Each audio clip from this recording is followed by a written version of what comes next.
4 weeks for this campaign, I'm coming on board as an influencer or a brand advocate, call it what you may. Am I, to my audience, going to make it clear that I am in a commercial relationship? How many of us here on Twitter? Show of hands. Loud and proud, come on, even if you're like, tweeting with like some kind of like, maybe using like a thanks, no.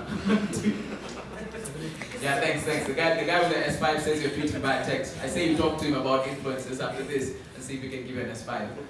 No, I was not paid to say that. See, that was disclosure. That's an example of disclosure. Me being so quick to say, I said something about a brand, but I was not paid. And I didn't actually want. Okay, come on. See, people don't even trust that I wasn't paid to say that. This is the age we're living in. So that's where I'd like to take the conversation. So the good thing is we have a representative sample here. We have 2 brands and 2 agencies. You could not ask for a better panel, folks. So I'm just curious now. You all mentioned some exceptional things that made your position clear.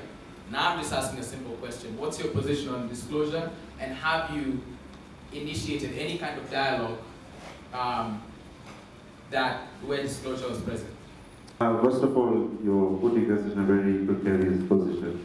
So my views are mine, not my brand. That's fine. Yeah. Sure. Yeah, okay. Okay, that is true. Which is why I think this morning Ahmad was asking me for my business card. So I said, no, I didn't come here as a business person. I came as a friend of Bake, which I made it very clear when I wrote my profile. So yes, I mean, I believe that brands should be open to disclose whether this was a paid or unpaid, and which is quite normal. We have got many, for example, brands like ours have got many ambassadors, celebrities, athletes. We have used many people, and it's quite obvious that we are following that route. And it's not just ours; every brand has the same thing.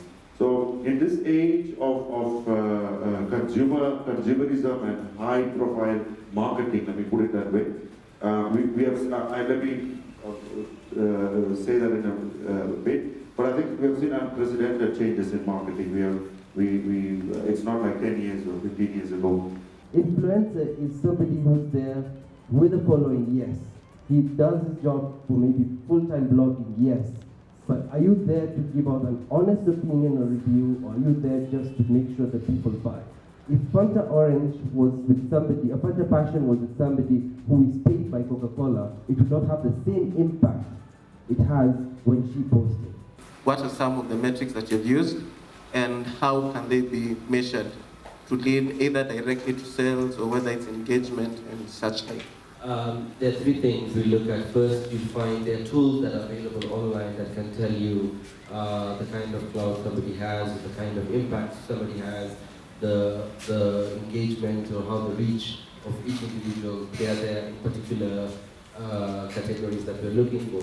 Second thing would be, you'll note if you are in digital marketing now, from your side as a client, as a brand, you're looking at maybe engaging either an agency or influencer, you would have already some knowledge of who is the person to go to and who should be the person you should be engaging with, if that person is in particular categories. And also, thirdly, would be the traditional way. You'll find the people who have started blogging when blogging started in Kenya, and they've made a name for themselves. They are known. It's the way how we have the dailies. They are known for particular audiences or particular reach. But then lastly also, I think is also to touch, which are not good deep, but it's something we'll discuss again, is organizations like Bake. You find if you have contact as a client maybe, or as an agency, you find Bake is a bridge between an agency and bloggers. Can we have a relationship of influencer to the brand? That's already happening with where there's a campaign running, a blogger is brought in, they do some supplementary content around that on their blog based off of the same research that led to the campaign. I don't know if is that what it, yeah? But Marianne is dying to jump in. I don't, go ahead. I mean, it's the relationships between the brands and influencers or advocates or whatever term I want to call them. It's two-way. It's not always where we push a specific agenda, but even for you where you identify a gap and you come with a proposal that is valid and something that we see that will add value to the brand, definitely will take that on board.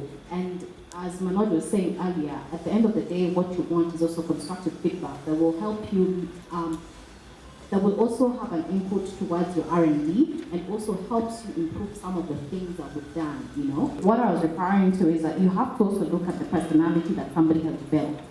So whatever it is that they stand for, outside even their line of conversation, does it fit in to what is your, you know, what your brand stands for, you know? Again, I'll go back to it, you know, someone like Mine Academy, right? I think it's a media channel. I keep on going back to that word. It's a media channel. At 10 a.m. it could be Blue Band, fair. 11 it could be Buckless. It's okay. I'm looking for awareness.